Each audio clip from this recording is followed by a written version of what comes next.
Hey everyone, I'm Annie Dickerson, and on behalf of the entire Goodegg Investments team, I wanted to welcome you to this episode of the Life and Money Show, the show where we talk about everything from investing to financial freedom to parenting, traveling, creating a life by design, and everything in between. I'm here with my fabulous co-host, Susan Elliott, and on today's show, we're going to be talking about the third and final piece in our series on Life by Design. Stick around. This is going to be packed full of insights and wisdom. And this is really the anchor of the whole Life by Design process. But first, Susan, how are you today?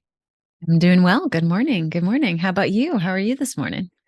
I'm good. You know what I was thinking about was last night, my husband and I were just goofing around after the kids were in bed. And I asked this question, which I thought was so a question that I had taken for granted all my life.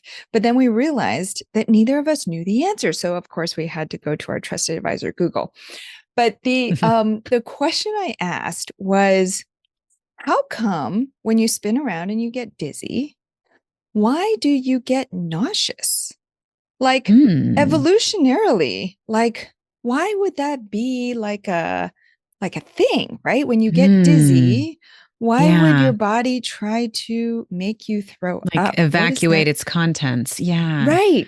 So we're then Yeah. talking about like if you're being chased by a tiger, like then you're like, oh, you know. But But anyway, any but what thoughts? what of our like ancestral history was Yeah. spinning around in circles? Like what was Right. Yeah. bad for the gut Right. Right. about the situation, like being tossed around by an animal? Like, well, if I get Yeah. rid of the contents of my stomach, right. that animal will run away. You're right. It's just like a distraction. A decoy. Look at the Right. food over there. Yeah, I know. I know. We were talking about that exact same thing. We were like, maybe the tiger would then be like, maybe I'll just eat the contents that were expelled rather than eat the actual human.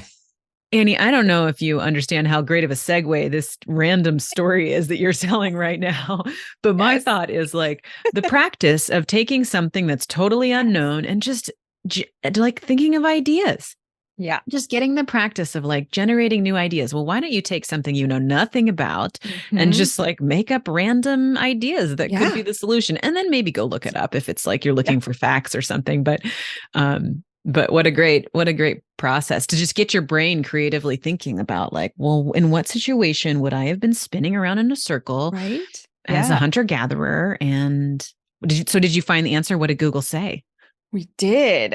I was going to be mean and make people wait till the end of the episode, but no, I can tell you at least the prevailing theory, and this goes for any, I mean, think about all the times that we get nauseous, like, right, like I got a migraine not long ago and I was nauseous from this extreme pain, right? I remember when I was in labor with my first son, I was nauseous during that time. Mm-hmm, Like mm-hmm. when you're thinking about skydiving, like Oh things that make yeah. you scared, you Standing also at the get, edge of a right? jumping into a Yeah. body of water from up high. Yep. Ooh. Yep. Yeah. Getting bad news. Sometimes people, like when they hear really bad news, they get nauseous and they throw up.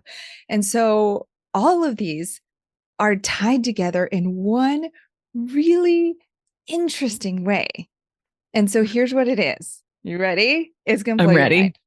Okay. So here's what it is that your brain in those instances, whether you're dizzy or you just got bad news or it's something you can't believe or you're scared of something, your brain is thinking, wait, this can't be right. Your brain actually can't catch up. It's not processing.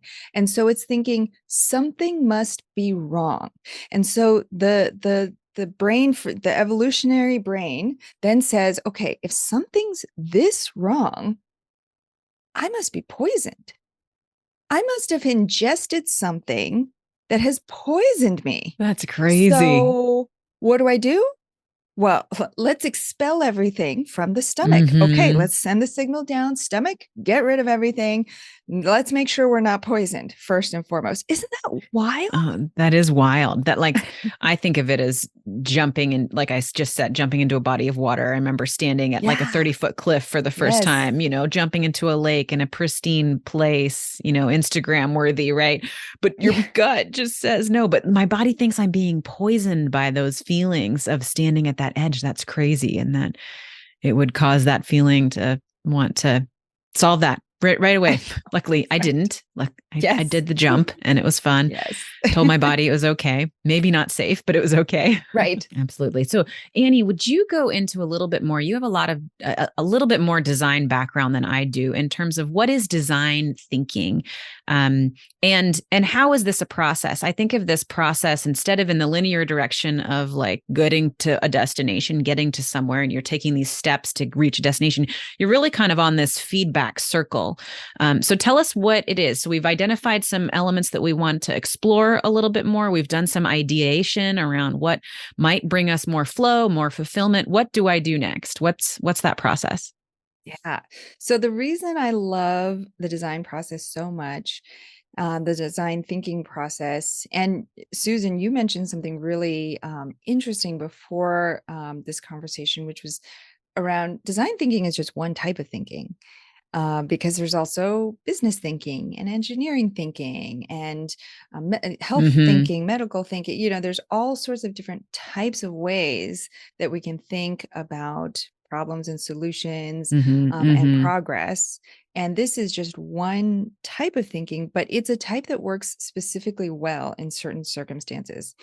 And the reason that back in my design days, I learned this process and it works so well for design is because design is such a nebulous thing and it's ambiguous. And, you know, I still remember there were meetings where we'd sit around and people would talk about, oh, I think it should be like this. I think it should be like this. But everybody, even if they're describing it to the best of their ability with words, the vision that they have in their mind is completely different from the vision I have in my mind, hearing them say those Right. exact same words.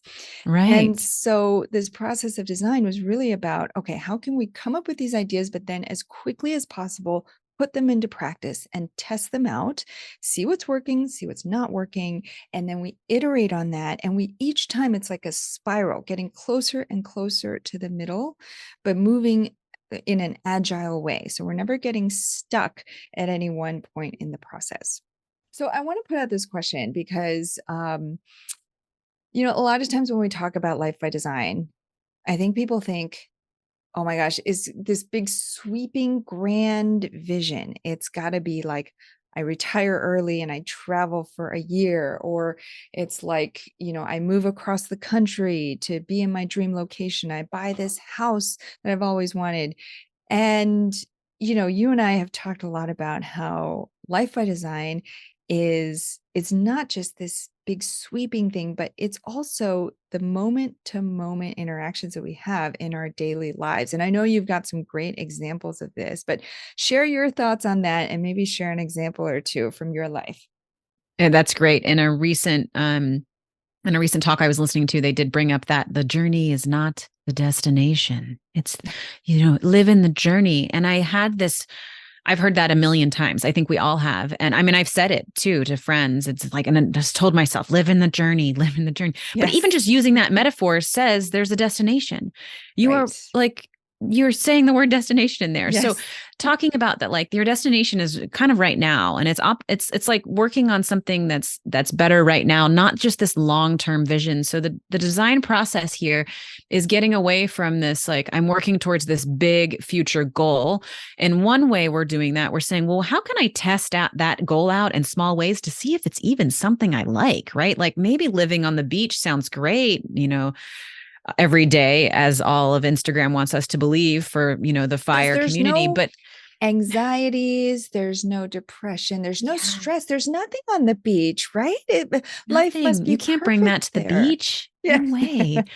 But you realize that like, oh, I get sunburned so easy. Yeah. I cannot spend that much time on the beach. But if you didn't test that, you might have been working towards this future scenario, Yep. and a lot of people hit retirement like that. Like, I'm just going to Mhm. work hard and hustle, and then one day I'll retire. And then they don't know what to do in Yeah. retirement. And I think a lot of people go through this life by design process in that transition because they all of a sudden realize, what do I do now? How do I design my retirement life to something that works for me? So I think that by taking on this idea of like iterating and testing ideas as you go, it's starting to whittle it down into more of a daily practice, more of a mindset, and less of an action that you're taking to reach somewhere specifically, this designed life. This is life by design. I am living my life by design. I'm learning how to live more intentionally every day.